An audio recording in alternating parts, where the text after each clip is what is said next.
kulan wanaagsan daawadayaal dhammaantiinba ku soo dhawaada barnaamijka qubanaha maanta qodobada aan idinku hayana waxaa ka mid ah madaxweyne farmaajo oo ku baaqay shir degdeg oo ka dhaca dhuusamareeb 1 ilaa 3 Febraayo go'aankan ayaa soo baxay markii wakiilada beesha caalamku ay ku cadaadiyeen madaxda Soomaalidu inay xal degdeg ka gaaraan muranka doorashada in ka badan 200,000 oo qof oo ka cararay colaado ka dhashay doorashadii ka dhacday Jamhuuriyadda Afrikada Dhexe imaaraadka oo dhalasho siinaya maalgashadayaasha iyo dadka xirfadleyda ah ee dalkaasi ka shaqeysta qodobadaas iyo kuwa kale ayaa ku daawan doontaan barnaamijkeena qubanaha maanta aan ku bilownay wakiilada beesha caalamka ee Soomaaliya ayaa maanta kulan looga hadlay arrimaha doorashada waxay la qaateen madaxweynaha Soomaaliya Maxamed Cabdullaahi Farmaajo kulankan oo ka dhacay xarunta madaxtooyada Soomaaliya ayaa labada dhinac uga doodeen arrimaha cakiran ee ku gadaaman qaabka loo qabanayo doorashada Soomaaliya iyadoo wax ka yar 10 maalmood ay ka dhiman yihiin muddo xileedka madaxweyne Maxamed Cabdullaahi Farmaajo madaxweynaha Soomaaliya ayaa goor dhaweed qoraal uu soo saaray waxa uu madaxda maamulada iyo gobolka Banaadir ugu yeeray in shir wada tashi oo degdeg ka soo qayb galaan kaasi oo ka dhacay magaalada Dhuusamareeb 1 ilaa 3 bisha Febraayo shirka Dhuusamareeb ayaa Farmaajo ku sheegay inuu saldhig u yahay heshiiskii 17 Sebtembar sanadkii 2020 laga gaaray hanaanka doorashooyinka kulanka maanta dhex maray wakiilada beesha caalamka iyo madaxweyne Farmaajo ayaa ila madax banaan waxay VOA u sheegeen in wakiilada caalamku iyo madaxweyne Farmaajo u gudbiyeen fariin ah in uu hogaamin muujiyo oo xal degdeg ah loo helo muranka isla markaasina uu aqbalo gudiyada ay soo magacaabeen maamulada Puntland iyo Jubbaland shirka maanta ayaa imanaya iyadoo sii kordhayo cadaadiska beesha caalamku ay saarayso dowladda iyo maamulada si loo qabto doorasho nabdoon oo lagu wada qanacsan yahay safarada Mareykanka ee Soomaaliya ayaa qoraal ay barta Twitter ka soo dhigtay waxay madaxweyne Farmaajo iyo madaxda maamul goboleedyada ugu baaqday in ay si degdeg u xaliyaan arrimaha la isku mari laayay iyadoo safaradu ay ku hanjabtay in aan la aqbali doonin doorasho hal dhinaca iyo doorashooyin isbarbar socda qaramada midoobay ayaa sheegtay in ka badan 200,000 oo qof ay ka carareen colaado ka dhashay doorashadii bishii December ka dhacday wadanka Jamhuuriyadda Afrikada Dhexe militariga Jamhuuriyadda Afrikada Dhexe oo garab ka helaya ciidamo ka kala socda qaramada midoobay Ruushka iyo Rwanda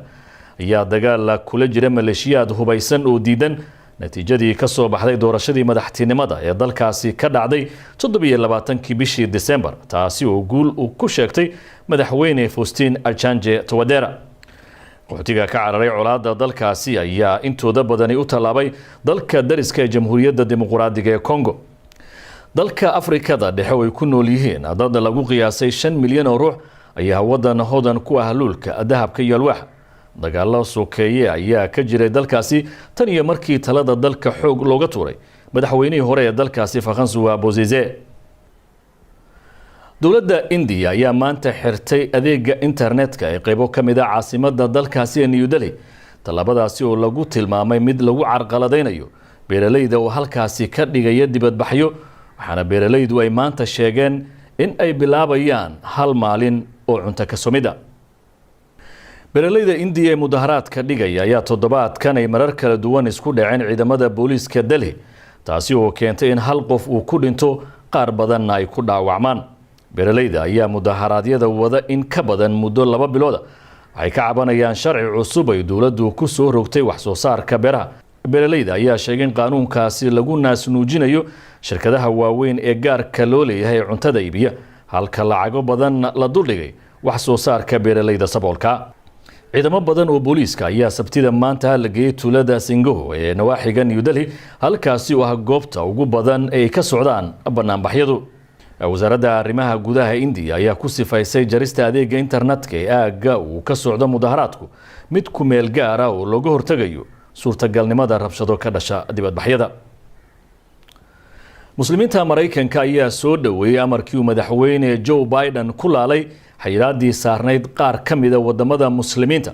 wariyaha VOA Yunus Salim ayaa warbixintan diyaariyay waxaana soo jeedinaya wariyahayaga Cabdixakiin Maxamuud Sharwac muslimiinta Mareykanka ayaa u sacabatumay amarka fulineed ee madaxweyne Joe Biden uu meesha kaga saaray xayiraadihii socdaalka ee soo rogay maamulkii hore Trump. Usama Jama waxa uu ka mid yahay kooxda u dooda muslimiinta ee ururka golaha muslimiinta Mareykanka. We were very delighted with the executive order that President Joe Biden aad ayaan ugu farxnay amarka fulineed ee madaxweyne Joe Biden inta uu ballan qaaday uu ku fuliyay maalintii u horeysay ee madaxtinimadiisa iyo inuu dib u celiyo xayiraadii muslimka ee madaxweyne Trump uu sameeyay 4 sano ee maamulkiisa.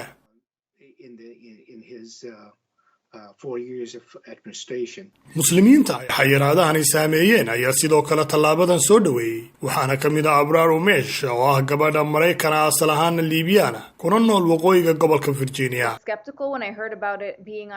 sidaa daraaddeed waan aamini waayay markii aan maqlay inay ajandihiisa ku jirto markii uu bilowgii tartamayay balse run ahaantii waan farxay inaan arko inuu taasi ka daba tegay. Abrar Umesh oo ku dhalatay isla markaana ku kortay Mareykanka ayaa sanadkii 2019 loo doortay guddida sare ee dugsiga degmada Fairfax. And that honestly even made me feel kind of like a second-class citizen. taasi xaqiiqatan waxa iga dhigtay inaan dareemo sidii muwaadin dabaqada labaada halka ay dhammaan saaxiibada iyo dadka aanu isku filka nahay ay fursad u haysteen inay la farxaan qoyskooda iyo qaraabadooda xilliga feestooyinka ay u tagayeen si ay u booqdaan kulamada gaarka ah haddii ay noqoto qalin jabin ama meher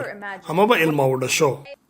Liibiya ayaa ahayd mid ka mid ah dalalkii madaxweyne Trump uu ku daray liiska xayiraadda socdaalka amar fulineed oo saxeexay bishii January ee sanadkii 2017 halka wadamada kale ee liiskaasi ku jiraan ay kala ahaayeen Iran, Iraq, Soomaaliya, Suudaan, Suuriya iyo weliba Yemen.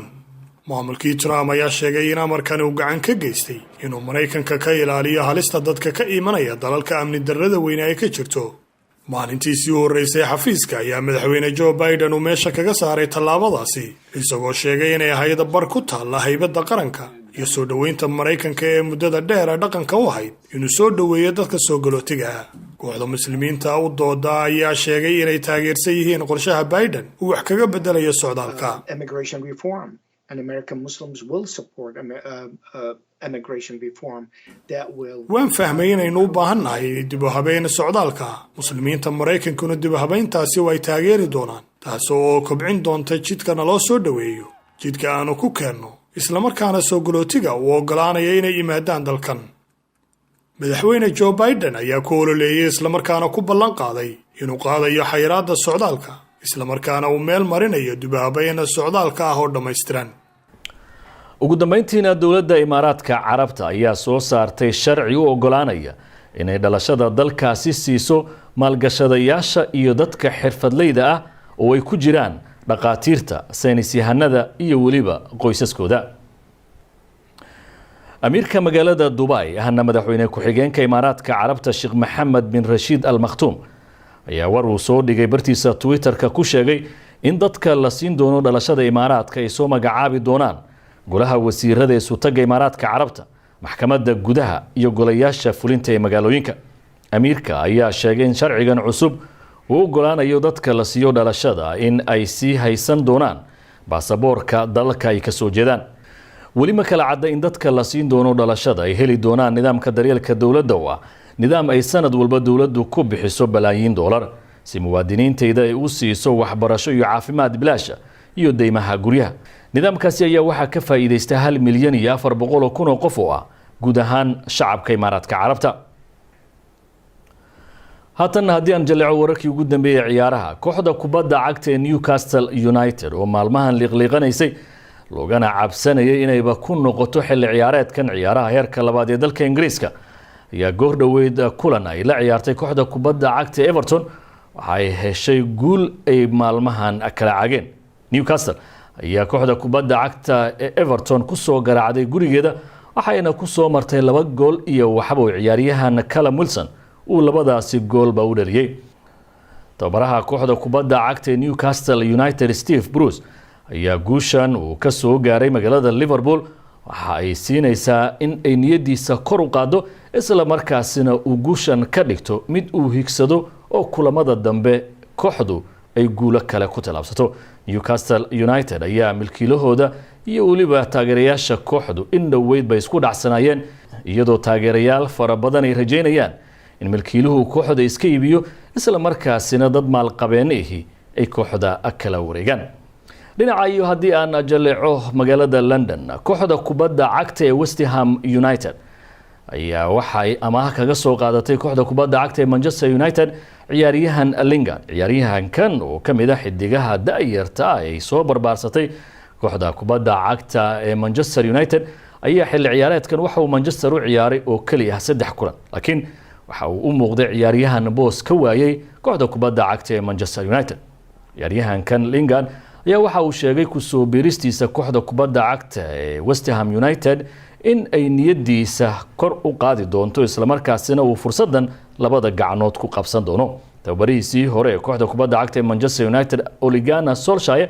ayaa waxa uu sheegay in ay arrintani tahay fursad isla markaasina uu rajeynayo Lingard inuu banoonigiisu horumar sameeyo uuna ku soo noqdo garoonka Old Trafford.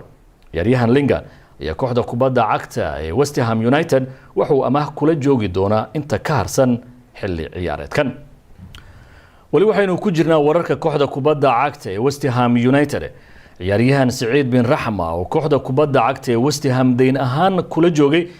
ayaa waxa ay kooxdu haatan la gaartay heshiis dheer iyadoo ciyaaryahankan kula heshiisay inay kooxda Brentford kala wareegto isla markaasina ay kooxdaasi siiso lacag gaaraysa 30 milyan oo ganiga Ingiriiska. ciyaaryahankan ayaa tan iyo sidii uu xilli ciyaareedkan ugu soo biiray kooxda kubadda cagta ee West Ham United waxa uu ka dhigay garoonka ay ku ciyaarto wacdaro isla markaasina waxa uu ka mid yahay haatan xidigaha ay kooxdu ku xisaabtamayso in uu xilli ciyaareedkan meel wanaagsan gaarsiiyo.